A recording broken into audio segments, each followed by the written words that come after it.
Welcome, everyone, to the 30-minute Midas touch from beautiful Dyersburg, Tennessee at the Herb Welsh WrestlePlex. Now, here is, pound for pound and inch for inch, the best of the best in professional wrestling today. A wrestling genius worth his weight in gold.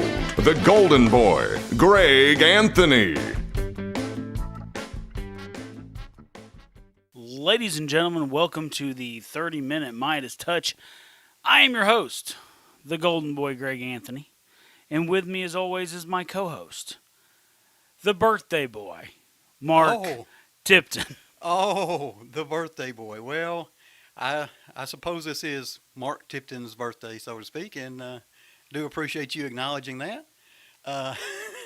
That threw me off a little bit. I was looking for something a little more related to the subject matter of this week, and so you kind of curveball. Curveball there. I wasn't quite ready for that. And this is a subject where, once again, we're approaching something that some may find controversial. We've, in previous editions of the 30-Minute Midas Touch podcast, we've discussed politics and religion and all the other things you don't necessarily discuss in polite conversation. But this is a subject that could be seen as controversial. And we will get to that. And basically what we want to talk about this week is, I know there was a plan for and I don't know if it's actually happened yet, an all-women's pay-per-view. I know Mickey James was heavily involved with that, and there was some discussion about that. And so the subject matter for this week's edition is the role of women in professional wrestling. Yes, and to say this is going to be controversial is kind of an understatement, but I want to remind everybody right off the bat, this is the 30-minute Midas touch. This is the Golden Boy Greg Anthony show, and it is about my opinion and my experience in professional wrestling, and that's where I'm going to come from on this. If people don't like it, that's fine. You don't have to listen. You don't have to agree with me or anything like that. But this is my personal opinion of the things that go on in professional wrestling. And women in professional wrestling, you know, there's a lot to talk about.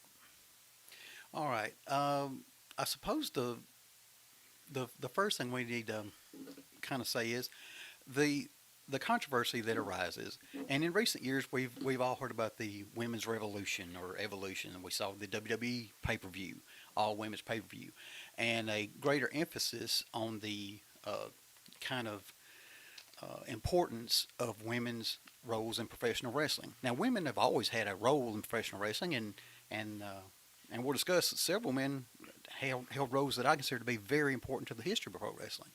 And we'll discuss that during the course of this. But I guess the first thing is, in general, how do you view women and their role in professional wrestling? Well, and like I said, I'm coming from 21 years experience as a wrestler, as a booker, as a promoter, as a historian, a columnist, you know, this whole thing. So for me, like, one thing that bothers me is today, a young female has more of a chance to make a living in professional wrestling than any man could possibly. Because, and I've seen it several times, girls have been wrestling 2-3 years, and they're making a living in professional wrestling, which is completely unheard of on the male side. And it basically comes down to because they're pretty, and guys want to to be vulgar, you know, because they think they have an opportunity to fuck them. You know what I mean? So that's part of the thing. I think if a woman that had been wrestling 2 or 3 years and you contact them and they're like, well, I need X amount of dollars to come in, or I need this and I need that. If that would have been a guy, in most cases, promoters go, no, you're still green. You still need to learn. You need to, you're still wet behind the ears. You need to pay your dues more and shit like that. But because it's women, it becomes less than that. You understand? We give them a pass for some reason. And I'm not saying this about all women. You understand? There's been plenty of women that busted ass and paid their dues and did what they were supposed to do. But for the majority, that's what I'm saying. It's like, and I don't necessarily fault them either. They're just trying to make a living like everyone else. But I do have a problem when they exploit that in a non-wrestling way. Jordan Grace, for instance, Jordan Grace worked for us when she was young, in her teens, and she's obviously a big name in women's wrestling now with Impact and things like Yes. that. But she would get on there. She was on my Facebook, and she would get on there one week, and she would talk about how she wanted to be taken seriously as a professional wrestler, and we're just athletes, and we're this kind of stuff, and blah, blah, blah. And then the very next week, she's telling everybody, well, I sold pictures of my armpits for $300. That's rent money, guys.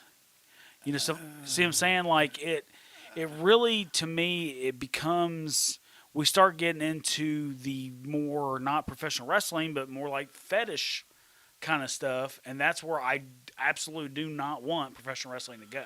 Oh, I could have gone without knowing that. I did not know those details. I'm not a creature of the social media. I tend to view it in a negative light and keep a safe distance because of things like you're describing. Right. Those are things I'd rather not know.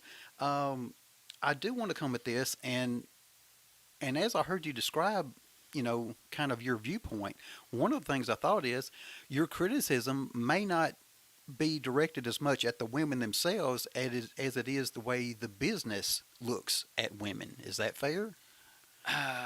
Well, I mean, it's just human nature, and that's Right. what people don't understand. Like, guys want to get with girls. Guys like pretty girls. Like, you put, sex draws. You know what I mean? Right. That's the phrase. That's right? not well. I've always heard sex sells. Sex sells. There you go. Yes. Either way, same difference. But that's kind of the thing, and that's going to be the case. And people that don't think that that's the case are just blind to the reality. You understand? I completely understand that that's the reality of life. That women, pretty, booby, leggy, blonde hair, blue eye, whatever it may be, they're going to get better opportunities, especially in our business. Like I said, this isn't, like I said, there's a lot of talented women out there. And I'm not saying that every man is better than every woman in wrestling. That's not what I'm saying. Obviously, there's women that I said are amazing athletes and can do a lot of things.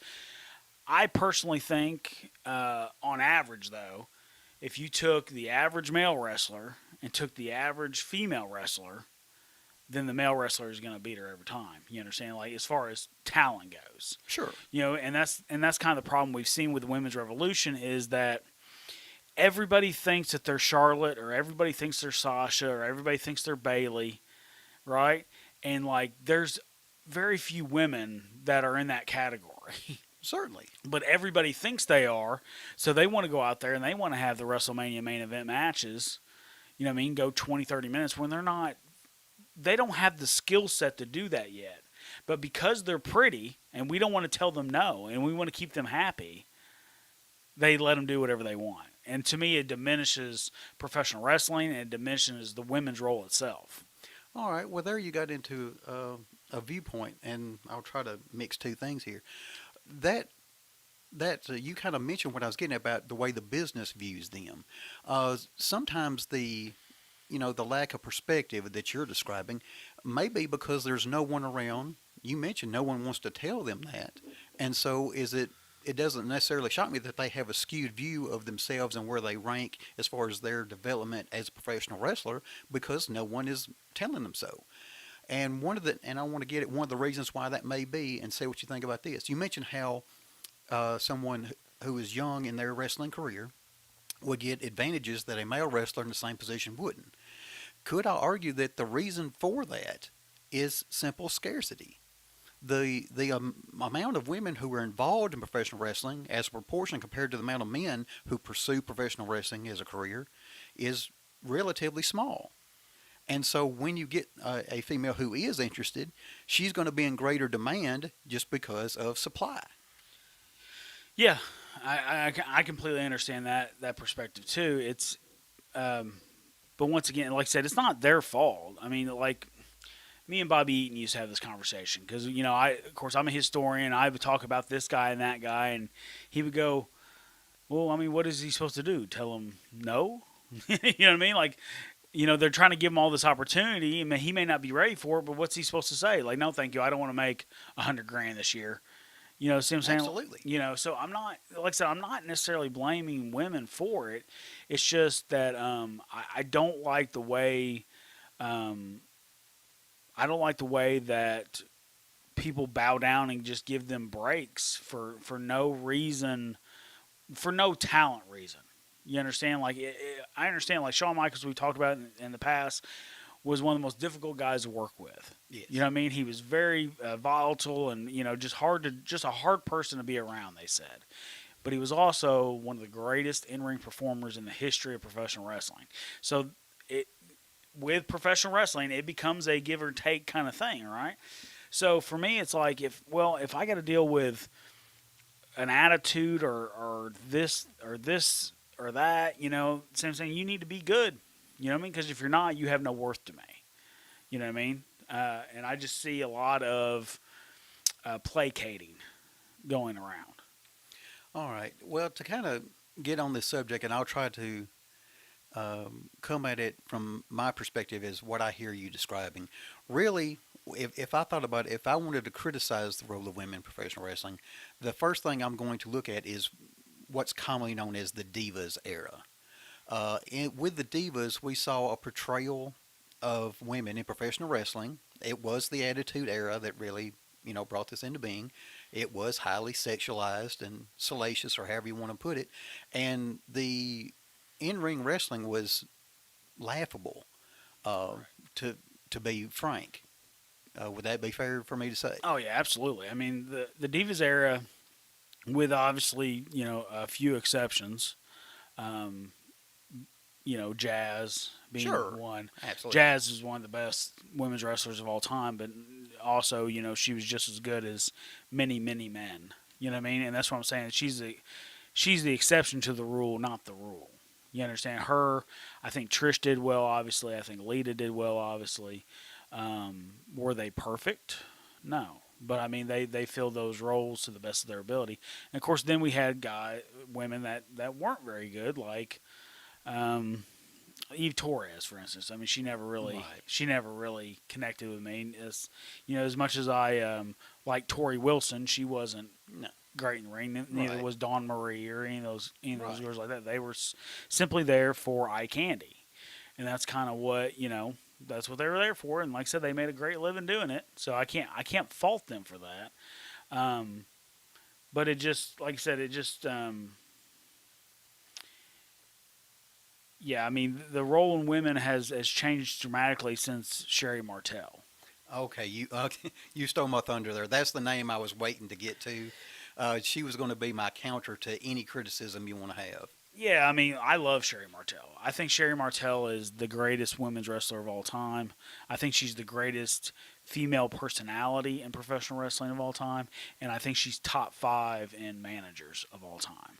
I'm a huge fan of Sherry Martel. And it's not... Of course, she was, versus Rockin' Robin in the mid-'80s or whatever it may be. Yeah, she was a great wrestler then, too. But it was just the way she was able to adapt herself to any role that they needed. You understand? And actually, I heard the story that when they actually put her with Shawn Michaels originally, that Shawn Michaels really wasn't into it. He's like, I don't really feel like I need a valet, that kind of thing.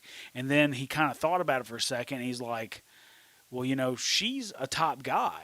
Because she only works with Savage and DiBiase and, that kind of realm, right? So it automatically bumped Shawn up in people's eyes that Sherry was with him. Right. You know what I mean? So, and that's what I think a lot of women don't understand nowadays is they want to be the in-ring whatever. They want to be this, but I really feel a lot of them could be a lot better used in a Sherry Martel-esque role.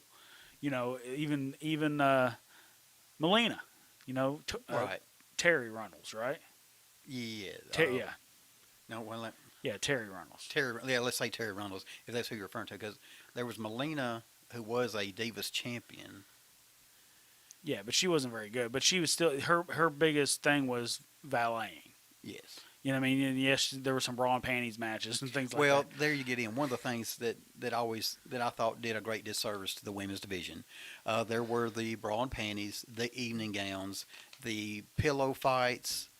Um, there was, I think that there was some mud wrestling mixed in there of some sort, Always, yeah. and all those sorts of things just diminished it. And I was one of those people, in full disclosure, that often came to view the Divas matches as a bathroom break Yeah. when I would attend events. And I understand it's really a rude to the performer to refer to it that way, but that's the way I viewed it. When I would attend events and I saw this come, I said, "Oh, here's my break."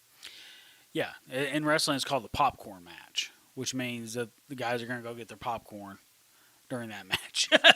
So yeah, it wasn't necessarily that wasn't their fault either. I mean, they give them 3-4 minutes for a title match in between the two big main events of a pay-per-view, just to kind of buffer them in between. It was literally the worst spot you could be in on a card. And if one match happened to run long early in the show, where are they going to take minutes from? That's going to be it. Yeah.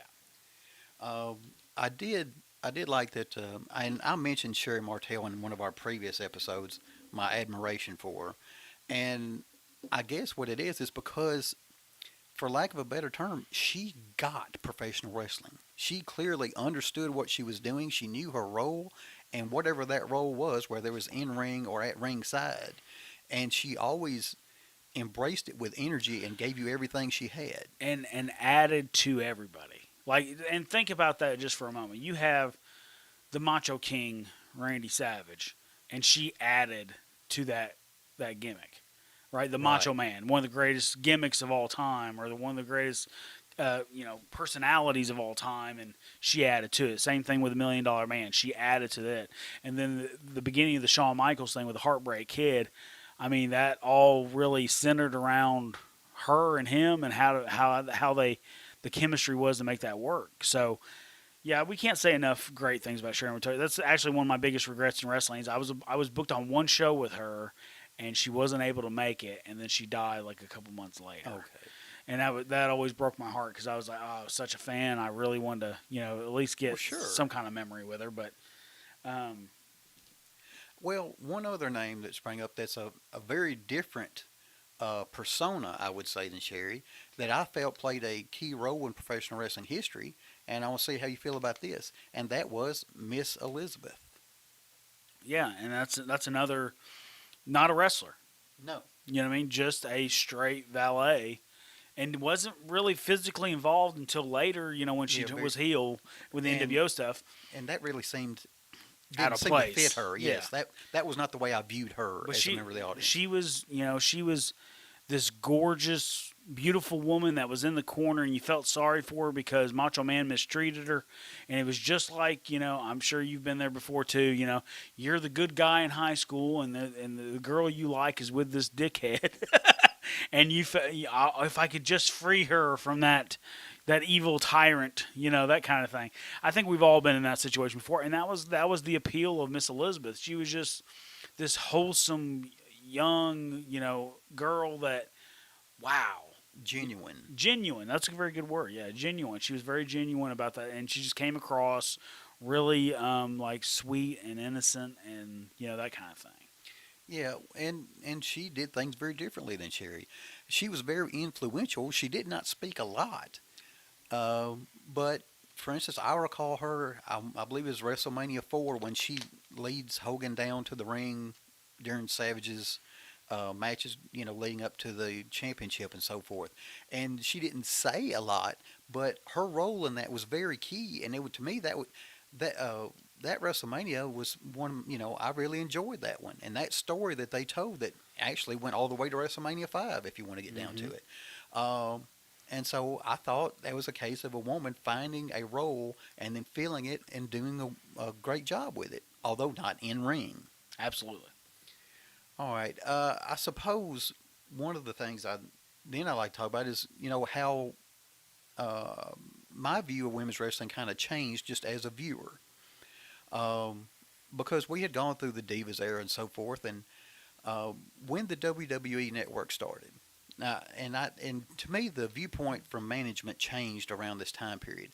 The first day that the WWE network started, they had an NXT pay-per-view, and they had a match between Paige and Emma, and it was a match that I had not seen women have to my recollection, and it really and said, "Oh wait, this is something I can work with." Do you feel that the in-ring product has improved greatly because of matches like this and the emphasis on women's wrestling? Well, I don't. I think there's everybody, men, women, everybody are doing way too much. You understand? Like, if you've ever been kicked in the face before, you know that it's impossible to kick someone in the face 40 times and them not be knocked out or bloody or something like that. And that's, we see so many strikes and so many this, and everyone wants to talk about how they're the knockout this and the knockout that, but like they never knock anyone out, so what does it matter? They hit them with their best shots as many times as possible. And that carries over into women's wrestling. To me, like, I never really wanted women's wrestling to try to emulate men's wrestling. Like, for me, I wanted it to be its own specific thing, as far as there's certain things that women can do in matches that we can't get away with. You understand? Like, I know it's passe, and a lot of people think, oh, he's a misogynist or whatever it is, but when you beal someone by their hair, you know what I mean? Like, that's a very female thing. You understand? Because women are so, I don't know how to put this, women are tied to their hair. You know what I mean? Oh, she's got nice hair. Sure. Yeah, you understand? Like, it becomes like a focal point of who they are. So when another woman, and that's kind of if you've ever seen a real fight between women, like an actual cat fight, they do go for the hair. Right. So that's part of the psychology of it too. And also the spot where they step on the girl's hair, but then they pull up her arm. Sure. So she's, they're trying to pull her hair out by the roots. And Exactly. And then another thing that women do really well is that they're very flexible. You understand? So, like, they can put themselves in submission holds that would be completely impossible or very, very uncomfortable for male athletes, right? So, to me, like, I feel like wrestling's a niche thing anyway, like we've talked about before, but it's the biggest niche. You understand? Like, we're not movies, we're not music, we're not NFL, NBA, things like that. But we've also, professional wrestling sells out Madison Square Garden, right? So it's the biggest niche. It's not something where, so to me, they need to find more of what worked for them and make that thing. Because, like you said, very few women in the business, ergo there's going to be fewer matches, ergo it becomes more of a specialty. You understand? Like, and people are going to get hot about this too, but like a midgets match. You understand? It has the same speciality. You don't see that you shouldn't see that all card. You understand? You shouldn't see 7 match. There'd be one midget match and there'd be one girls match, right? So those matches, why would you have either of those matches wrestle just like men when we've got 5 other matches like that? So they need to find their own way. You understand? So that's my thought process. Okay. Well, I appreciate that, and you kind of you stunned me on that one because I have a very different viewpoint, and so I'm going to rethink things, because I will admit, if there was one thing I could eliminate from women's matches, it was going to be what I refer to as the hair hip toss. Right. To me, it is so. It is a large part of women's matches, and I've seen it forever, but it just. It does not appeal to me whatsoever. But it creates a reaction. Oh, certainly. And that's my point. Like, another woman grab another woman by the head of the hair and slinging her across the ring, it gets a reaction. And women go, oh, because they've had their hair pulled like that before, stuff like that. So it's react. Like we always talk about too, like the 2 most important things in professional wrestling are getting hit in the face and kicked in the dick, because everyone's been hit in the face or kicked in the dick at some point in their lives, and they know what that feels like. So when it happens, they react to it, they register, they feel it, So same thing with this hair thing. Everyone's had their hair pulled by somebody, a sister, or fucking whoever, you know what I mean? So they relate to that.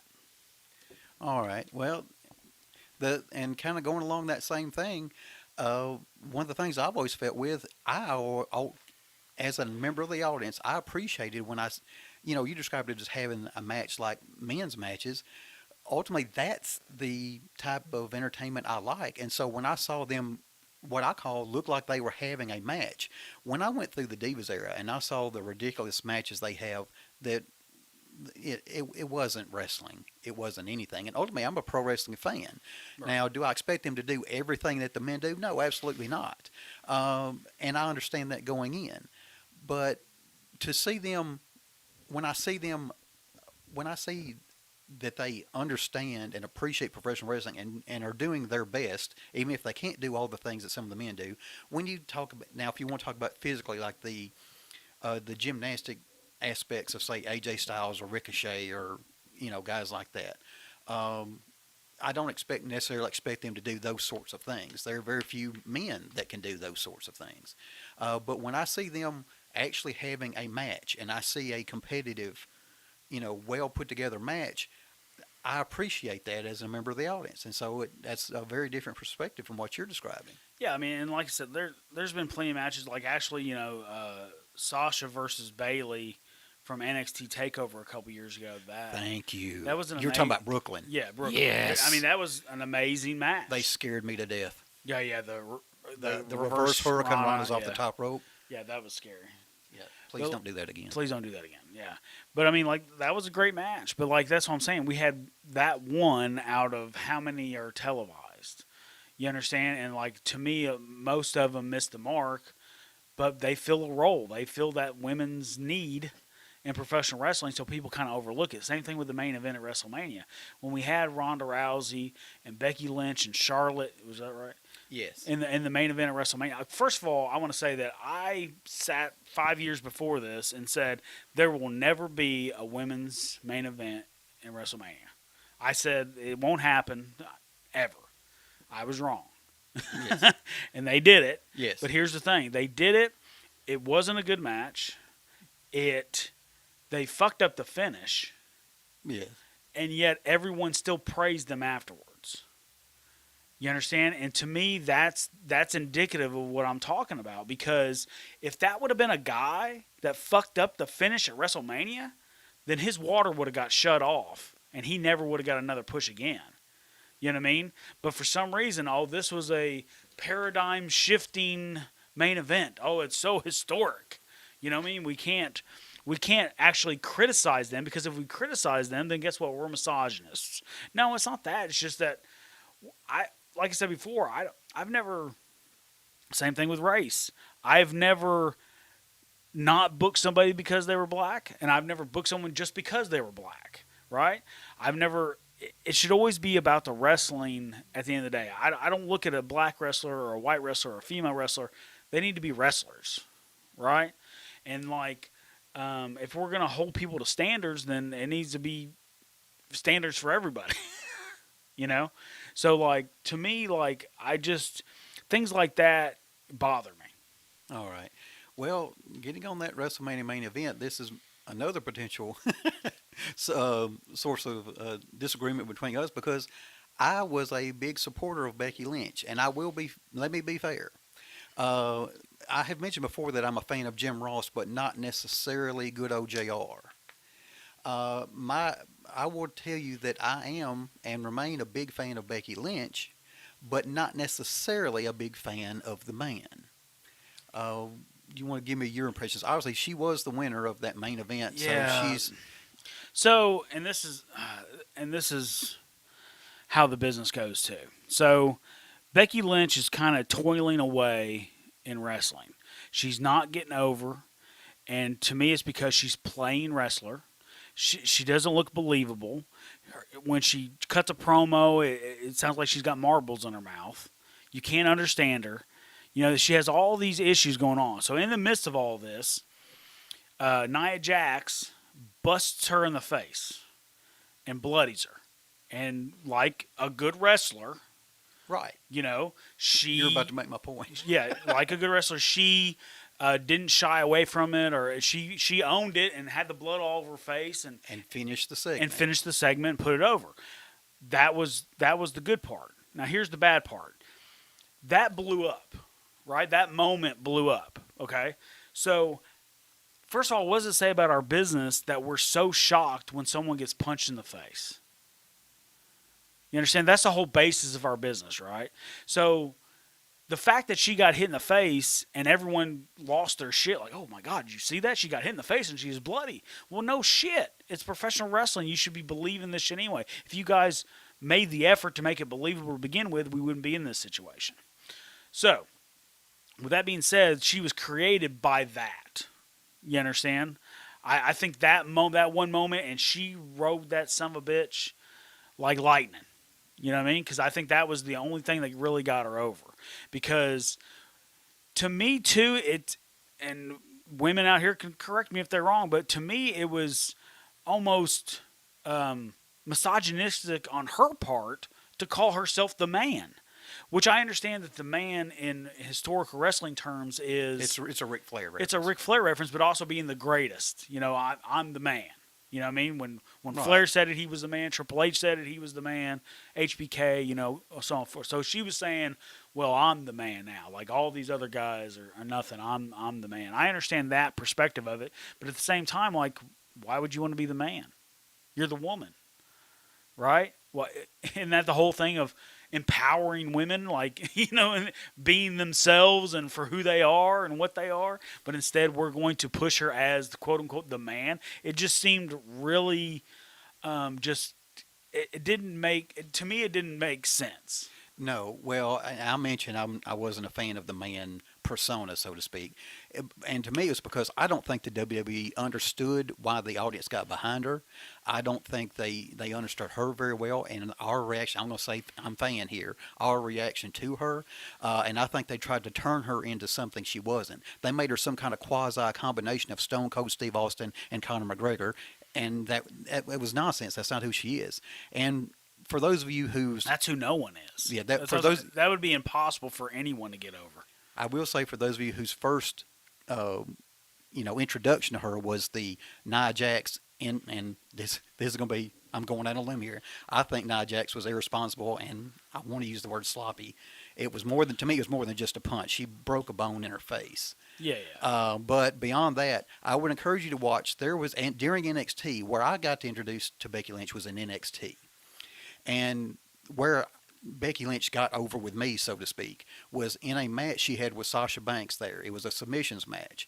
And I think it was I'm going to be dangerous here. It was NXT TakeOver Unstoppable, I believe. Unstoppable or Unbreakable. I might be confusing two pay-per-view names there. I believe it's Unstoppable. But they had a submissions match, which she ultimately lost to Sasha, and Sasha remained the champion. And they had a storyline that built up to that I enjoyed. But at the end of that match, Sasha left, to me, it seemed like the management was trying to gauge the audience's reaction to Becky Lynch.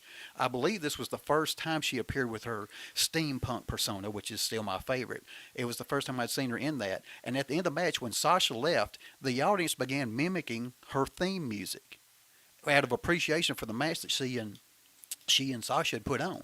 Now, she's not the athlete that Charlotte is or any of those other people, but when I watched that match, this is someone who may not be as talented as those, but I think she wants it.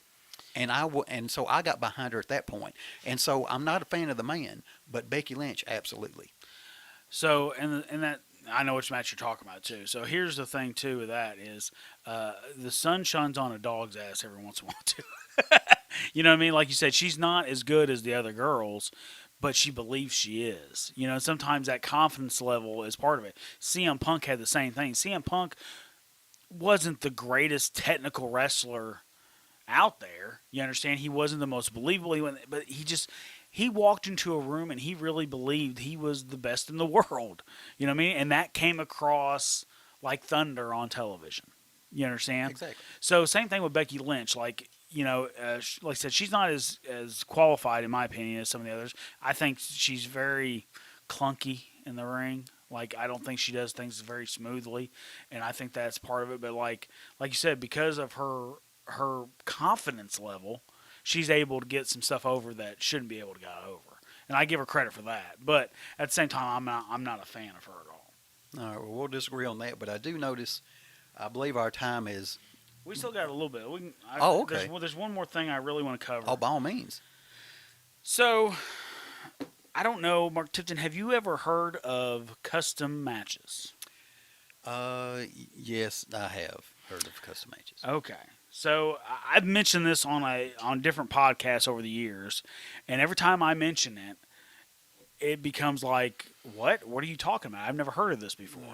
So basically, what custom matches are, for those of you who don't know, is men primarily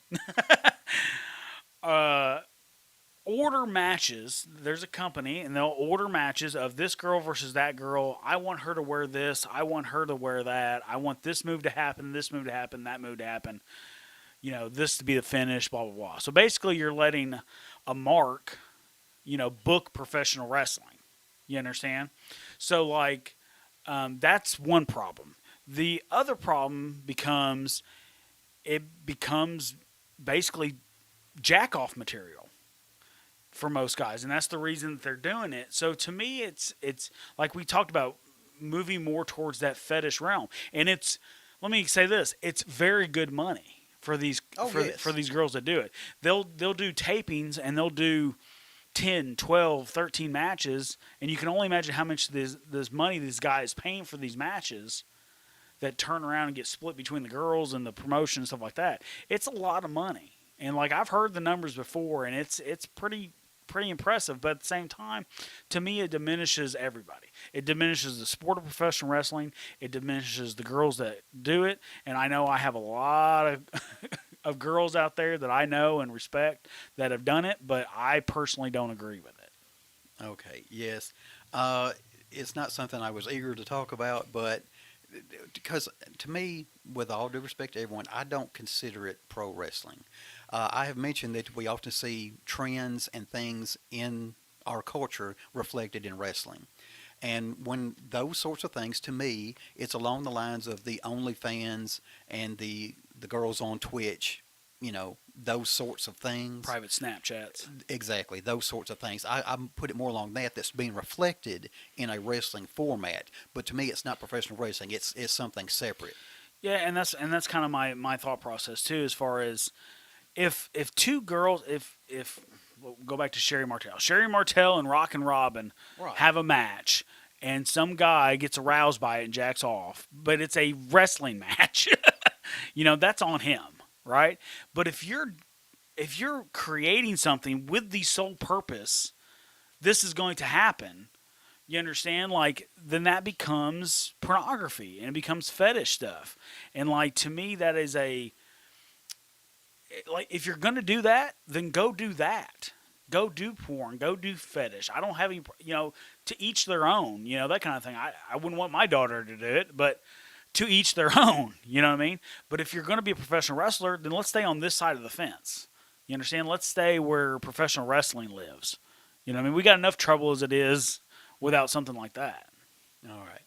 And it is something that I do understand has been dealt with in this subject, but I will also want to put in a plug that I have seen AEW put on some matches, the Thunder Rosa, and I've seen Serena Deeb involved in matches that I thought were pretty good wrestling matches. And I want to say that is an aspect of wrestling that I certainly endorse. I mean, like I said, there's plenty of girls out there that are really talented. It's just the majority of them aren't. And we give too many passes to the girls that aren't. Like, if they throw a bad form or if they throw a bad kick, we don't criticize them like we would another male wrestler. We just kind of they're females, All right. Could I devil's advocate here Sure. a little bit? We mentioned how there are fewer women involved, and specifically top level in ring performers. It's often said that iron sharpens iron, so to speak. Excuse me. Right. So with the limited chances they have to work with women that are better than they are in the business, that there's limited opportunities for them to improve themselves. Is that fair? Yes, but at the same time, it's really like, even if you broke it down into percentages, like the percentage of great male wrestlers, versus the percentage of female wrestlers, depending on their entire population. Like, I think the female percentage would be extremely lower than the male one. Because I know a lot of guys that are just amazing professional wrestlers. Maybe they've never got a shot nationally, but they're there. You know what I mean? They can do it. And I've known some girls too that are like Miss Natural and Stacey O'Brien and Miranda Gordy, and there's lots of girls out there that I enjoy and I like and I'm friends with. Rebecca Reyes is another one that was around for a while.